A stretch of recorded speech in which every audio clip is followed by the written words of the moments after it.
अस्सलाम वालेकुम दोस्तों, तुसी देख रहे हो हसीन पंजाब टीवी ते मैं तुहाडा मेजबान अमीर हमजा। दोस्तों, सब तो पहले अपने चैनल हसीन पंजाब टीवी को सबसक्राइब ते नाल लगे बेल दा बटन दबाओ ताकि साडी हर नई आने वाली वीडियो साडे वीरां तक आसानी नाल पहुंच सके और तुसी ये वीडियो देखो सब तो पहले।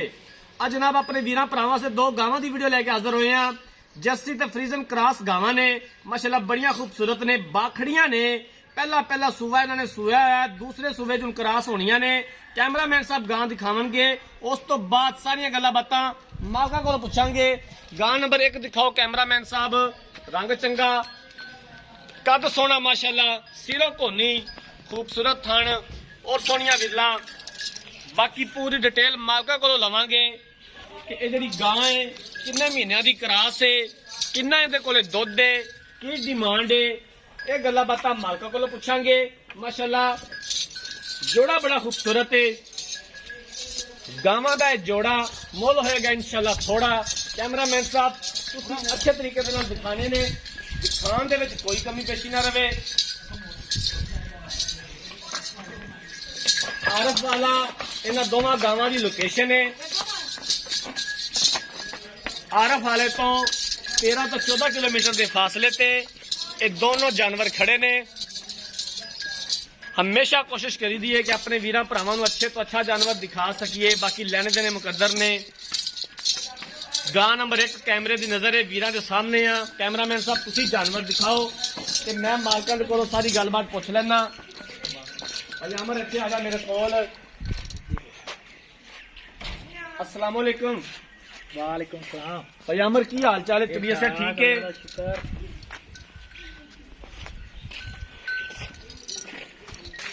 कैमरामैन साहब अच्छे तरीके नाल दिखाने ने जानवर, थना दी हवाने दी अच्छी तरह तसल्ली करवानी है। पजामत जी गां कैमरे की नजर है, वीरां दे सामने आ। इहदा की हिसाब किताब है, किन्ना दुध है, दोबारा क्रॉस हुई है या नहीं हुई, की इहदा मुल है दीद प्यार वाला, सारियां गल्लां सानूं दसो। ये जी दोवां थले 10-10 किलो दुध है। 2 टाइम दा? 2 टाइम दा 5 किलो एक टाइम दा। अच्छा हाँ जी, 2 टाइम दा 10 किलो। ठीक है। ते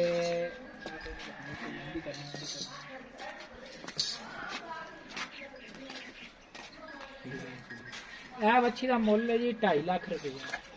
2.5 लाख रुपया इहदा मुल है। ये दोबारा हले तक क्रॉस हुई है या नहीं? नहीं हुई। ये हले तक क्रॉस नहीं हुई। नहीं हुई जी ठीक हो। चौगी मुंह है। मुंह चो चौगी है।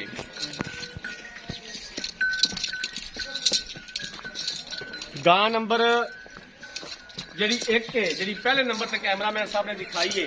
कैमरामैन साहब उधर कैमरा लाओ। इस गां का की हिसाब किताब है? इनका भी 2.5 लाख मुल है। 1 महीने की क्रॉस है। इनके थले भी 10 किलो दुध है। चौकी मुंह है। 1 महीना हो गया क्रॉस हुई नू। हाँ जी 10 किलो इनके कोले 2 टाइम का फिल वक्त दुध है। 2.5 लाख रुपया इनकी डिमांड है। हाँ जी। ये भी मुंह चौगी है।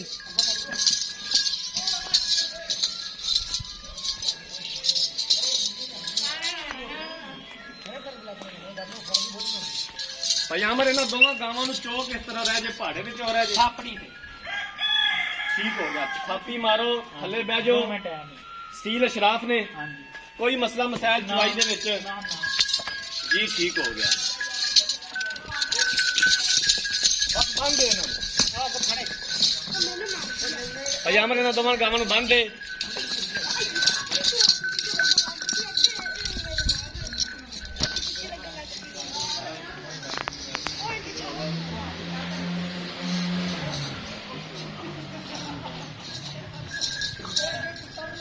तो जनाब मालक दियां गल्लां बातां सुन लियां ने।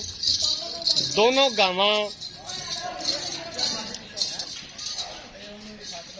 गावां दा 5 लाख रुपया मुल है। 2.5 लाख रुपया भाई होरां ने मुल कीता है। 5 लाख रुपया जोड़े का मुल है। दोवां दे कोले 10-10 किलो दुध मौजूद है। पहाड़े ते चोर ने। गां नंबर जी 1 है, 1 महीना हो गया क्रॉस हुई नू। गां नंबर जी 2 है, फिल वक्त क्रॉस नहीं हुई। जर्सी ते फ्रीजन का क्रॉस है जोड़ा। 5 लाख रुपया इस जोड़े की डिमांड की है। दीद प्यार हो जाएगा।